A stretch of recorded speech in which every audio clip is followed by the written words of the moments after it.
Seguimos aqui no nosso giro internacional, um dia após o parlamento britânico aprovar um plano polêmico de deportação para Ruanda. 5 imigrantes morreram durante uma travessia da França para a Inglaterra, incluindo uma criança. Isso um dia depois dessa discussão no parlamento.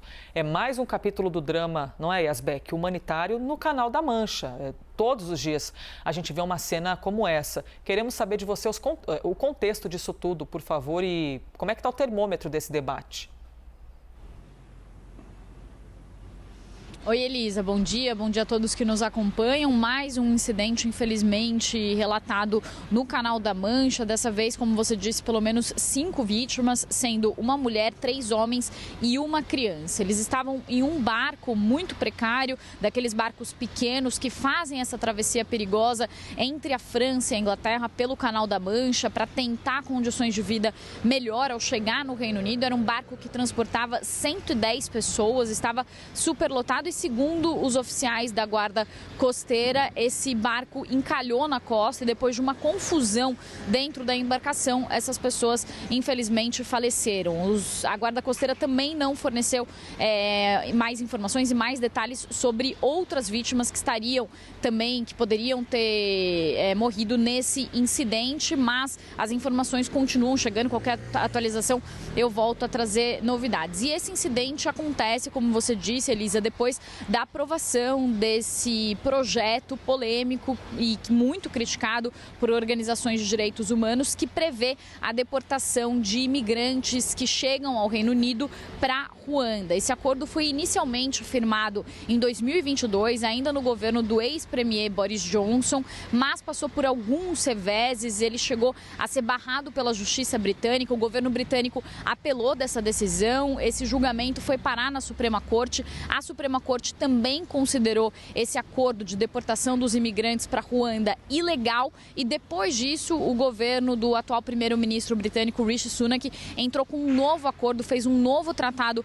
com Ruanda, e é esse projeto então que foi aprovado. E segundo o primeiro-ministro britânico, os primeiros barcos com imigrantes deixando o Reino Unido e indo direto para Ruanda vão partir. Os primeiros barcos não, os primeiros aviões vão partir dentro de 10 a 12 semanas. Rishi Sunak também disse nessa segunda-feira que funcionários britânicos, cerca de 500 pessoas, já estão preparadas para escoltar essas pessoas e esses imigrantes que partem do Reino Unido para Ruanda. A própria ONU, a Agência de Refugiados da ONU, a Acnur, já tinha divulgado relatórios dizendo que essa política não funcionou quando ela foi adotada entre Israel e Ruanda, e foi a partir justamente desses relatórios que a Suprema Corte britânica disse que esse tipo de acordo é ilegal. Então isso também pode gerar algumas complicações na justiça depois que esse plano entrar em prática. Falando sobre o aspecto político desse plano, Rishi Sunak, que faz parte do Partido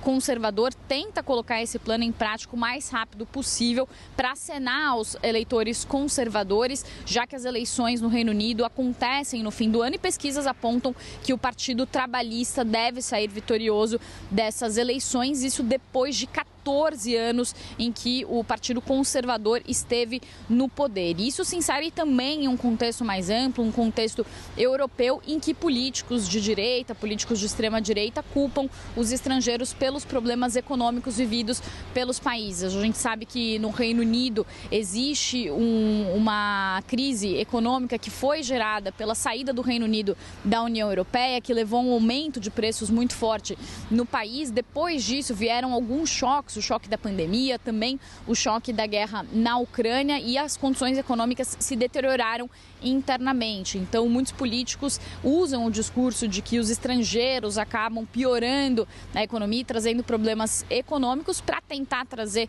respostas simples para problemas complexos. Isso acaba acontecendo também no Reino Unido. A ver os próximos passos dessa lei, Elisa, para ver também quais são as implicações jurídicas que ela pode trazer no Reino Unido, com várias organizações de direitos humanos já criticando esse acordo e dizendo que esse acordo é ilegal. Volto com você. Obrigada, Priscila Yasbeck, conversando com a gente, trazendo então essas impressões em cima desse debate, né? A travessia para a Inglaterra deixa 5 pessoas mortas, uma tragédia imensa.